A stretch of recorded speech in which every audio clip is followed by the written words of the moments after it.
Welcome to Not This Week, where nothing newsworthy ever happened. No headlines, no breaking scoops, just the things that never happened. Not This Week, week number 38, Middle East and Beyond edition.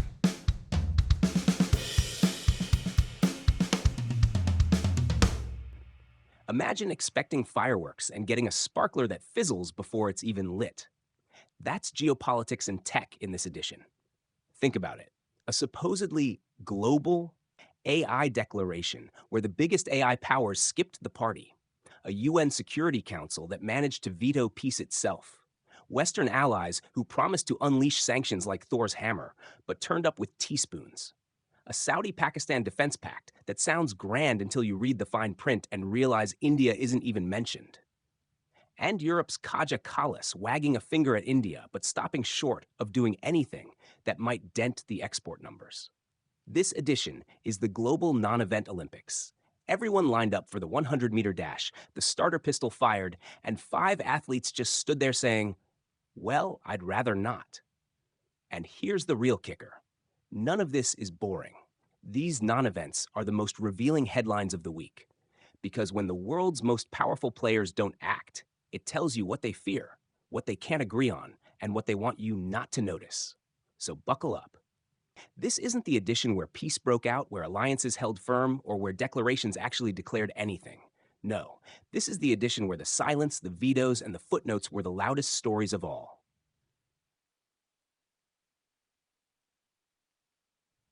We live in an age addicted to action. News cycles thrive on spectacle. A breakthrough, a betrayal, a blow-up. The media loves something happened. But what if the real story is that the world's biggest players are quietly, almost theatrically, not doing the things everyone thought they would? That's what defines this edition. We're not talking about trivialities here. We're talking about non-events in the heart of global politics, technology, and diplomacy. These are moments where the world braced for impact, only to discover the missiles weren't launched, the agreements weren't signed, and the sanctions weren't dropped. And that gap between expectation and reality is not just funny, it's telling. Take the AI declaration in Paris. Everyone expected a historic moment, a universal AI safety pact that would mark the dawn of responsible global governance. But when the US and UK refused to sign, the pact looked less like a world order and more like a WhatsApp group missing the admins. Or consider the UN Security Council. Humanitarian ceasefires for Gaza blocked. Not because people disagreed that civilians need food, water, or medicine, but because great powers enjoy using the veto button like it's Candy Crush. Western allies promised new, tougher sanctions on Russia, a united front that would make Putin tremble. What did we get instead? A press conference where leaders tripped over each other's caveats, and the sanctions front looked more like a picket fence with gaps big enough to drive an oil tanker through. Saudi Arabia and Pakistan announced a mutual defense pact. Big words, bold headlines. But the part everyone was waiting for, does this mean Saudi will back Pakistan in a future war with India, wasn't actually in the deal. Strategic ambiguity, dressed up as solidarity. And finally, Kaja Kallas, the EU's foreign policy hawk, commented on India's cozy energy ties with Russia. Surely this was the moment Europe would make trade conditional, right? Wrong. Instead, it was another round of "we disapprove, but we still need your market," words without teeth. So what's the common thread? Ambiguity, vetoes, non-decisions, half measures. A world of leaders acting like teenagers in group projects, lots of statements. And while Paris failed to tame the machines, New York was busy failing at something far more human, stopping a war. The Paris AI Declaration, that wasn't universal. Picture Paris, the city of lights, croissants, and declarations that sound better in French. World leaders, policymakers, and tech moguls gathered in a glossy conference hall with the energy of a Davos reunion, ready to save humanity from its own algorithms. The banners promised history, a global AI declaration for the future. Now, if you've ever attended a corporate offsite, you know how this goes. There's a PowerPoint with dramatic fonts. Someone references Einstein, and eventually everyone signs a piece of paper that ends up in a drawer. But this was supposed to be different. This was AI, the technology that's meant to either cure cancer or convince your toaster to start trading crypto. Surely, all the big players would hold hands, sip champagne, and agree to guardrails. Except, two of the biggest names in AI didn't even bring their pens. The US under President Donald Trump and the UK. Under Prime Minister Keir Starmer looked at the declaration, looked at each other, and said, nah, we're good. And just like that, the global AI pact lost most of its gravity. Imagine throwing a wedding where the bride and groom RSVP maybe. That was Paris this week. Why the cold feet? Officially, Washington and London mumbled something about differences in approach and the need for flexible innovation frameworks, which is diplomatic code for we'd like our corporations to stay in charge. Merci beaucoup. Let's be clear, the declaration itself wasn't revolutionary. It wasn't binding. It wasn't a law. It was more like a pledge that everyone promises to read, but nobody enforces, the IKEA Manual of Global Governance. But signing it would have sent a symbolic message. Hey, world, we care about AI safety and we're on the same page. Instead, what we got was the international equivalent of half the classroom refusing to join the group photo. And symbolism matters, because AI isn't just about chatbots spitting out bad poetry. It's about military applications, surveillance, disinformation, and the billion-dollar race to dominate the digital future. When two of the largest AI ecosystems decline to sign, the message isn't, we'll figure it out later. It's, we'd rather write our own rules and hope everyone else copies us. Now, let's pause and savor the irony. France hosted this declaration precisely to avoid fragmentation, to avoid the West versus East divide in AI norms. The idea was to showcase unity, democracies aligning against authoritarian tech models. Instead, Paris became a poster child for fragmentation. The EU signed, Canada signed, Japan signed, but without the US and UK, the global pact looked like Eurovision without Britain. Fun, symbolic, but not really global. And the optics? Brutal. Cameras captured Macron smiling like a man who just discovered half his dinner guests left before dessert. EU officials did their best spin. Even without the US and UK, this shows momentum, which is the diplomatic version of my boyfriend lives in Canada. Meanwhile, tech CEOs loved it. Why? Because ambiguity is their playground. A fragmented world of AI rules means they can shop for jurisdictions like tourists picking duty-free bottles. Oh, Japan allows this model? Lovely. The EU bans it? Fine, we'll geo-block it. The absence of universal standards is Christmas for corporate lawyers. But here's the kicker. The average citizen doesn't notice. They assume their governments are on it, that AI won't suddenly start deciding mortgage rates or auto-approving parole requests without oversight. And that complacency is the real risk, because while leaders squabble over signatures, the code marches on. Let's also talk geopolitics. By not signing, Washington and London signaled two things. One, they want to preserve maximum flexibility for their AI firms. Read OpenAI, Google, Anthropic, DeepMind, Stability. Two, they'd rather lead bilaterally or through coalitions of the willing than through cumbersome, French-hosted multilateralism. And that's where satire writes itself. The US loves to champion rules-based order, but when it comes to AI, the rule seems to be only if we wrote it. The UK, desperate to stay relevant post-Brexit, has chosen to be America's AI sidekick. Think Robin to Washington's Batman, except Robin refuses to wear the French beret. Let's not forget the others. China wasn't even in the room, and probably snickered into its surveillance cameras watching the West trip over itself. For Beijing, the message is simple. We'll keep building our AI empire. You keep arguing about signatures. Russia, meanwhile, barely pretends to care unless AI can help automate troll farms. So what's the consequence of this non-event? It's not immediate chaos. The world didn't end because Trump and Starmer didn't scribble on the dotted line. But the long-term impact is fragmentation. Instead of one rulebook, we now face a buffet of mini rulebooks. The EU has its AI Act, the US has voluntary frameworks, the UK insists it will lead from London, and Asia has its own patchwork. This is like inventing traffic lights and then letting every country choose their own colors. In Paris, red meant stop. In Washington, red meant move fast and break things. In London, red meant ask the Americans first. And the irony? These leaders were supposed to prevent exactly that. The declaration was marketed as a never again moment. Never again will technology outpace regulation. Instead, Paris showed us again and again. So the story this edition isn't that Paris solved AI. It's that Paris revealed the power dynamics of AI governance. Nations want the benefits, they fear losing control, and they don't trust each other enough to commit.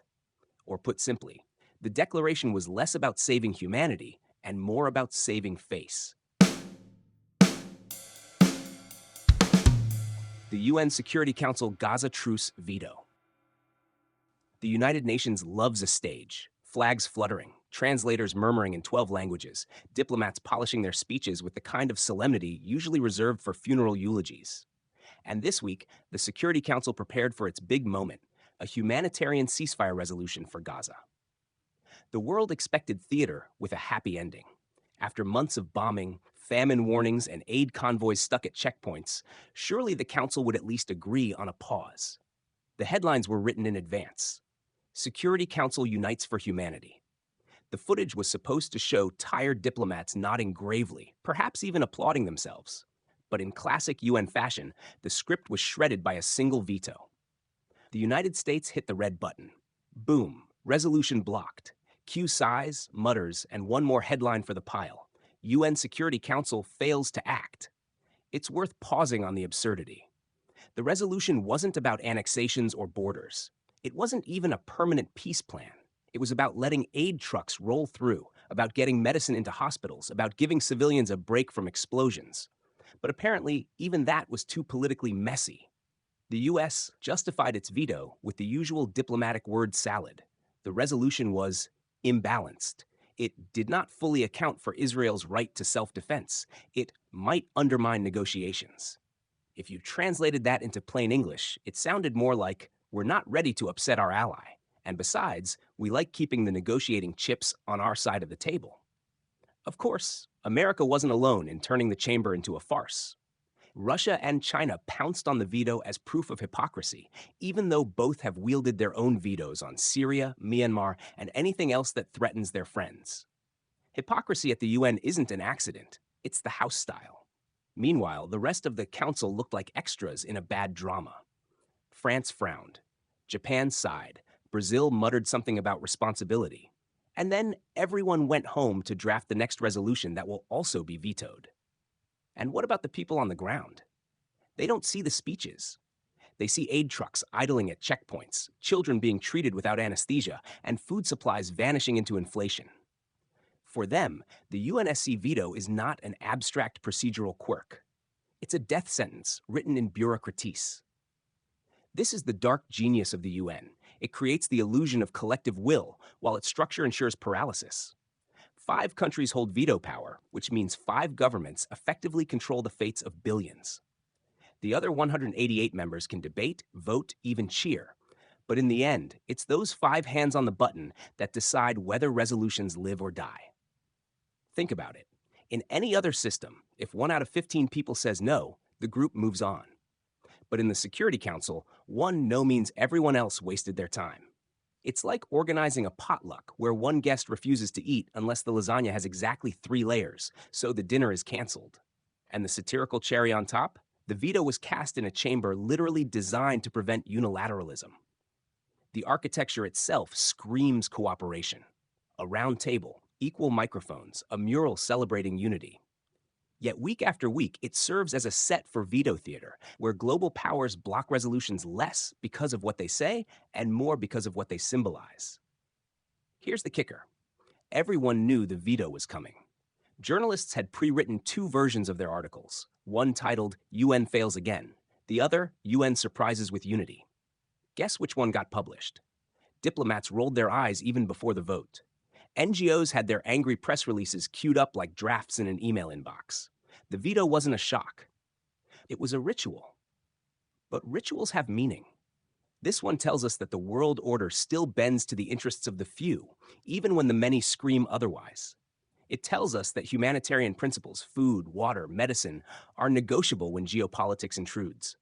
It tells us that the Security Council is less a guardian of peace than a hostage of power. And yet we keep pretending. Every failure is followed by the same platitudes. We must reform the Council. We need new mechanisms. The veto must be reconsidered. Then, inevitably, nothing changes. Reforming the UN is like rearranging deck chairs on the Titanic, except the Titanic is parked permanently in New York, and the iceberg is always someone else's problem. So the non-event this edition isn't that the Security Council failed. Failure is practically its middle name. The non-event is that it failed in exactly the way everyone predicted. No suspense, no drama, just a veto pressed like a button in an elevator, taking us all back down to the basement of global cynicism. Why does it matter? Because the credibility of international law depends on the idea that collective decisions mean something. If the Council can't unite on feeding starving civilians, what's left? And when paralysis becomes predictable, trust erodes not only in the UN, but in the very idea of multilateralism. That vacuum gets filled by unilateral deals, ad hoc coalitions, and, more often, inaction. The tragedy is that the veto doesn't stop wars, it doesn't build peace, it doesn't save lives. What it does is make headlines predictable. UN Security Council fails to act. Again, and again, and again. So this edition, the headline wasn't Gaza ceasefire agreed. It was UN Security Council practices its favorite sport, doing nothing loudly. The sanctions blitz that never came. Sanctions, in the modern world, are the diplomatic equivalent of posting a strongly worded subtweet. They're supposed to sting, shame, and show solidarity, all without the inconvenience of sending actual soldiers. Western leaders have made a ritual of rolling out sanctions lists with the fanfare of a Hollywood trailer. This summer, Russia will face the toughest sanctions yet. So when the latest summit convened, presidents, prime ministers, finance ministers lined up for the cameras, the expectation was clear. A new wave of sanctions would slam into Moscow like a financial tsunami. Headlines promised a coordinated blitz. Analysts speculated about oil embargoes, gas boycotts, even tech blacklists, so long it would make an iPhone cry. And then, nothing quite so dramatic. Instead of a thunderclap, we got drizzle. Leaders disagreed on timing, scope, and tools. Washington hinted at tightening loopholes. Brussels debated whether targeting certain banks might backfire on its own companies. Berlin, still nursing its gas hangover from 2022, raised eyebrows about energy. Even London, now under Keir Starmer's Labour government, fumbled for words about measured escalation. The result? No unified package. No big sanctions moment. The blitz never left the runway. Why? Because unity sounds good on stage, but in practice, everyone has different red lines. The US wants to choke Russia's defense sector. The EU worries about collateral damage to its own supply chains. Germany fears another winter of frozen pipes. France insists sanctions must be targeted but not punitive. And Hungary, as usual, plays spoiler by quietly muttering, "Do we really need this?" The cracks were obvious at the press conference. Leaders stood shoulder to shoulder, each delivering a variation of "We are united," while their body language screamed otherwise. Starmer shuffled his notes. Trump, never one to underplay, bragged about American strength but avoided details. Macron gestured like a magician trying to distract from the empty hat. And the journalists smelled blood. Reporters asked, "Where's the new package?" The answers were masterpieces of diplomatic dodgeball. Work is ongoing. Discussions are fruitful. Details will be announced in due course. Translation: we couldn't agree on the menu, so we ordered separate takeout. And Moscow noticed. Kremlin spokesmen smirked into cameras, mocking the so-called unity of the West.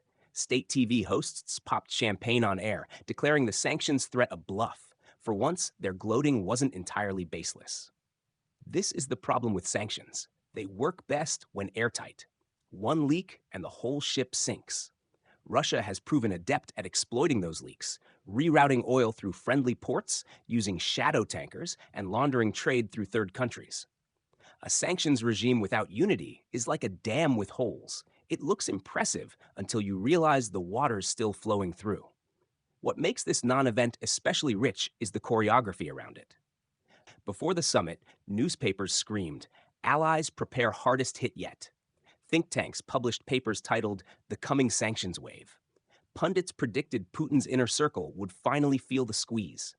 And then, like a magician revealing an empty hat, the leaders stepped back and said, "Actually, not today." The satirical irony is almost too easy. Western unity has been sold like a blockbuster franchise. Every sequel promises higher stakes, bigger explosions, tougher villains. But by Sanctions 2025, the series is running out of plot twists. Audiences are yawning. The villain looks fine. The heroes argue about catering. Why does this matter? Because sanctions aren't just about economics, they're about signaling. A coordinated package tells adversaries, we can act together, and we will. A disjointed non-event tells them, we'd love to act together, but our accountants are nervous. For Moscow, that's reassurance. For Kyiv, it's despair. The deeper issue is fatigue. After years of war and sanction rounds, Western publics are growing numb. Each new measure feels like déjà vu. Russian oligarch yachts, already seized. High-tech exports, already banned, at least on paper. Oil, rerouted anyway. By now, sanctions have become the background music of the conflict, always playing, never ending, barely noticed. But the absence of unity is still news, because it shows the limits of alliance politics in the face of real costs. Leaders love unity when it's free, when it means headlines, photo ops, and moral high ground. But when unity means higher gas bills, slower growth, or awkward questions from voters, suddenly unity has fine print. So the non-event here isn't just the lack of sanctions, it's the exposure of Western divisions at exactly the moment they hope to project strength. Instead of a sanctions blitz, we got a sanctions whimper. Instead of a united front, we got a crowded stage of leaders reading different scripts. And yet, the spin machine whirred on. Press releases used words like robust and decisive. Diplomats insisted unity has never been stronger. The dissonance was almost comical, like a band playing out of tune while insisting the harmony is perfect. In the end, the most accurate headline was the one nobody wanted to write. Sanctions blitz canceled due to lack of participation.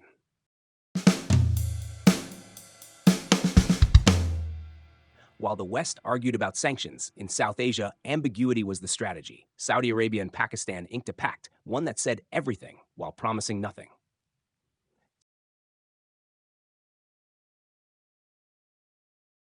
The Saudi-Pakistan Defense Pact that tiptoed around India. If there's one thing Riyadh excels at, it's spectacle. From futuristic megacities in the desert to boxing matches staged under chandeliers, Saudi Arabia knows how to make headlines shimmer. So when news broke that Saudi Arabia and Pakistan had signed a mutual defense pact, the stage was set for drama. Cue the speculation. Analysts whispered, does this mean Saudi jets in Pakistani skies? Will Riyadh now guarantee Pakistan's security against India?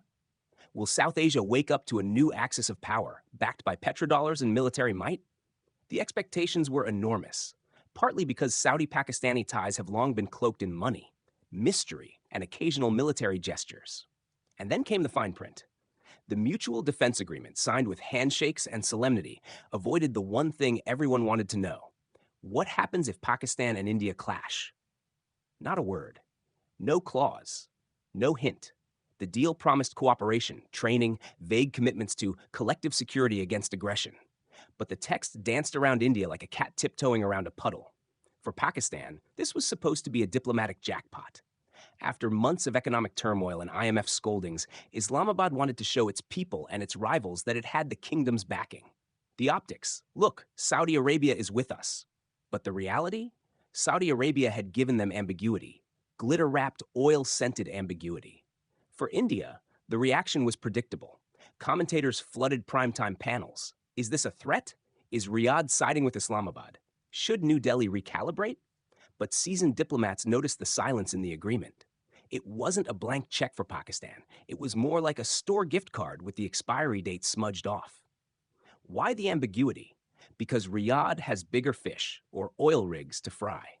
The kingdom is trying to court global investment, maintain relations with Washington, play nice with Beijing, and keep energy markets stable. Siding explicitly with Pakistan against India would torpedo trade ties with one of the fastest-growing economies in the world. So instead, the Saudis signed a pact that sounded grand while committing to almost nothing. This is classic Saudi diplomacy. Maximum headlines, minimum obligations.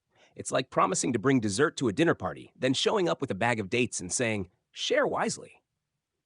For Pakistan, the ambiguity stings. They wanted clarity, a security guarantee, a firm line drawn in the sand. Instead, they got strategic partnership, which sounds impressive, but translates to, we'll call you back. Islamabad's leaders paraded the deal at home as a win, but the subtext was obvious. When it comes to India, you're on your own. And for Riyadh, mission accomplished. They got to posture as Pakistan's friend without actually committing to defend Pakistan if things go sideways. They kept leverage over both Islamabad and New Delhi, turning themselves into indispensable arbiters in the region. But here's where satire sharpens the picture. Imagine a prenup where one partner insists, "I'll always be there for you," unless it's awkward. That's essentially what this pact says.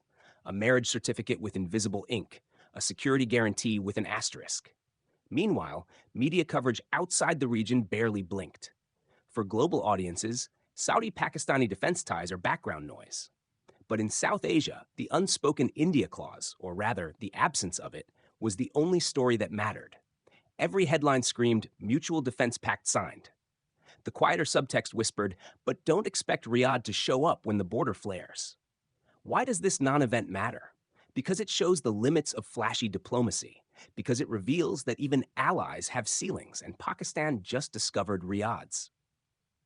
And because India now knows that Saudi Arabia, for all its oil wealth and regional swagger, is unwilling to sacrifice trade and global partnerships for Islamabad's battles. Of course, Islamabad tried to spin it differently. Officials insisted the pact meant a new era of cooperation. State TV ran glowing segments with graphics of fighter jets and crescents. But the savvy public could tell this wasn't a shield, it was a handshake. And therein lies the satire. A defense pact that defends nothing specific. An agreement that everyone interprets differently. A non-event dressed up as history. So the headline wasn't, "Saudi Arabia backs Pakistan against India." It was, "Saudi Arabia masters the art of saying everything while promising nothing." And for Pakistan, that may be the most painful kind of friend, the one who shows up for the photo op but disappears when the fight starts. And just as Riyadh dodged clarity, Brussels stumbled into candor, courtesy of Kaja Kallas on India. The comment that echoed Kaja Kallas, Estonia's prime minister turned European Commission president, has a reputation for bluntness. In Brussels, she's known as the leader who doesn't sugarcoat Russia's crimes, doesn't dodge when talking about NATO, and doesn't flinch when calling out authoritarian regimes. She's made a career out of turning small country realism into big stage rhetoric. So when she recently turned her gaze eastward and commented on India's balancing act between the West and Russia, ears perked up. After all, India isn't Estonia. It isn't small, it isn't peripheral, and it isn't easily lectured. For Brussels to weigh in on New Delhi's choices is to poke a dragon while standing on a soapbox. What did Kallas say? Nothing outrageous on the surface. She noted that India cannot expect to sit at both tables forever, buying discounted Russian oil while seeking deeper ties with the EU and G7. In diplomatic terms, it was a nudge. In Indian media, it landed like a slap. Television anchors erupted. "Who is Kaja Kallas to tell India what to do?" screamed one. Social media hashtags demanded respect for India's sovereignty. The subtext was unmistakable. Europe may be used to lecturing Eastern Europe, but when it tries that tone with South Asia's largest power, it hits a wall of national pride. And the irony? Kallas wasn't wrong. India has been walking a tight rope since Russia invaded Ukraine, condemning violence in abstract terms while buying barrels of cheap Russian crude in concrete ones. It's the foreign policy equivalent of humming loudly while shopping in the discount aisle. But pointing this out publicly is like commenting on someone's messy kitchen while they're hosting dinner. Technically accurate, but socially suicidal. Why did she say it? Because Brussels, under her leadership, wants to project moral consistency. Europe can't spend years punishing Russia only to watch India fund the Kremlin through oil purchases and weapons deals. Kallas has built her career on saying the quiet part out loud, that power politics without values is just opportunism in a suit. But here's the rub. Europe needs India too. Not just as a market, but as a geopolitical partner against China. Lecturing New Delhi risks pushing it closer to Moscow, or worse, into a more transactional stance with Beijing. For every Estonian soundbite, there's an Indian strategist rolling their eyes and saying, "We'll buy oil from whomever we want, thanks." The satirical beauty of the moment is how everyone played their predictable roles. Kallas, righteous, principled, blunt. India, defensive, proud, indignant. The EU, quietly supportive of her words in private, but publicly hedging to avoid losing trade opportunities. Russia, laughing in the background, delighted to see a wedge appear between the West and India. Meanwhile, the global press framed it as a diplomatic row, though in truth, it was more like a diplomatic drizzle. No embassies were recalled, no trade deals collapsed. But the echo mattered more than the event, because it showed how fragile Europe-India courtship really is. Consider the timing.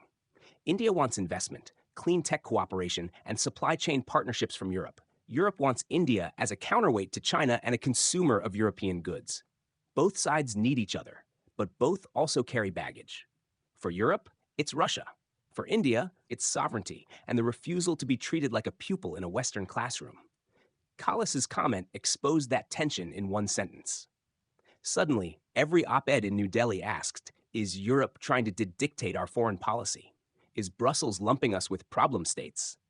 And every think tank in Brussels asked, if India won't move closer to us on Russia, how reliable can it be in the democratic alliance against authoritarianism? The absurdity is that both sides know the truth. Europe won't stop courting India over oil barrels.